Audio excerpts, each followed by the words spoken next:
আজকে আপনারা শুনতে চলেছেন হেমেন্দ্র কুমার রায়ের লেখা ভূতের রাজা।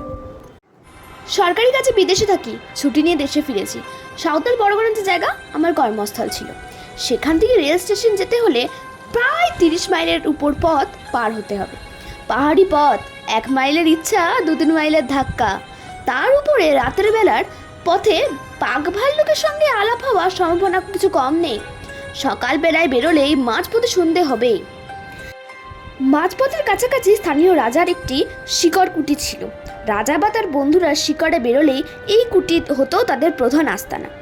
রাজার ম্যানেজারের সঙ্গে আলাপ ছিল খুব ভালো, তাকে গিয়ে অনুরোধ জানালাম শিকড় কুটিতে একটি রাতের জন্য আমাকে মাথা গুঁজবার জায়গা দিতেই হবে। ম্যানেজার বলল, এখন শিকড়ের সময় নয়, কুটি খালি পড়ে আছে। আপনি 1 রাত কেন 1 মাস থাকতে পারেন।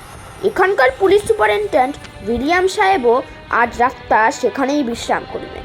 কুটিতে আরও ঘর আছে, আপনারাও থাকবার কোনো অসুবিধা হবে না। কিন্তু কিন্তু কি?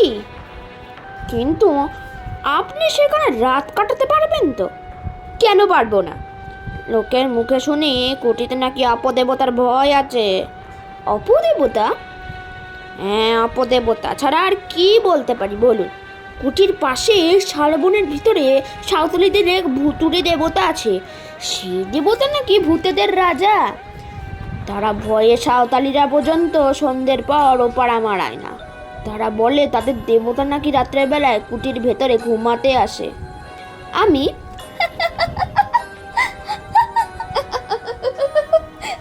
এসে উঠে বলল, বেশ তো, মানুষ হয়ে দেবতার সঙ্গে রাত্রে বাস করবো, এটা তো মস্ত পুণ্যের কথা। আমি রাজি।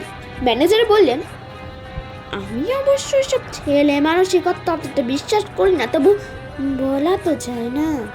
যত সময় ঝুলতে ছড়ে রওনা হয়ে সন্ধ্যের কিছু আগেই শিকড়কুটিতে পৌঁছালাম। ঝুলি বেয়ারে বলে গেলে, মাইল দিনের তফাৎ একটা, গায়ে গিয়ে তারা আজকে রাতটা কাটাবে, কাল সকালে আবার ঝুলি নিয়ে আসবে। কুটি বারান্দার একখানে বেতের চেয়ারে বসে টেল সাহেব আমাকে পাইপ টানছিলেন।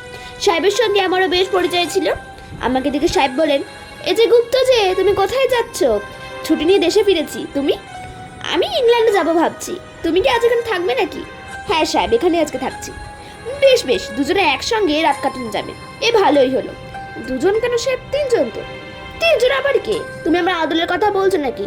ওহ, তাকে আমি মানুষের মধ্যেই গণনা করি না। না সাহেব, তোমার আদলের কথা বলছি না।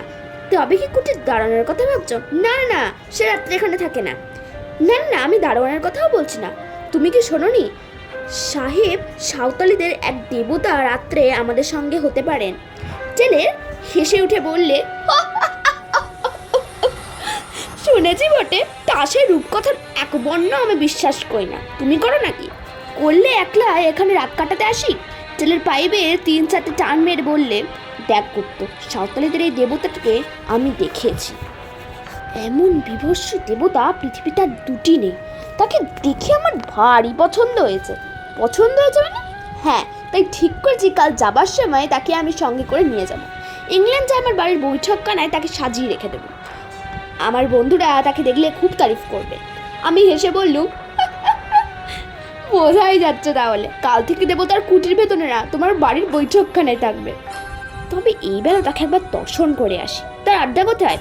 ছেলের আঙ্গুল দিয়ে দেখিয়ে বললে, ওই ওই ওই যে ওইখানে। মিনিট খানেকের পথ পায়ে পায়ে এগিয়ে গেল। কুটির পাশেই অনেকগুলো শাল গাছ দল বেঁধে দাঁড়িয়ে আছে। তাদেরও ছায়ায় একটা পাথরের টিপের উপরে মানুষের মতো উঁচু একটা মূর্তিকে দেখতে পেল। মূর্তিটার রং করা কাঠের। তার দেহের মাপ মানুষের মতো বটে, কিন্তু তার মুখ দানবের মতো প্রখণ্ড। আর সে মুখের ভাব কি ভয়ঙ্কর! দেখলে বুকের কাছটা যেন ডিপ ডিপ করছে। মাথার চুলগুলো সাপের মতো ঝুলছে। কান দুটো হাতির মতো, মুখখানা খানিক সিংহ আর খানিক ভাল্লুকের মতো, দুটো গোল গোল কাচের চোখ। মনে হচ্ছে আমাকে এক্ষুনি গ্রাস করে ফেলবে।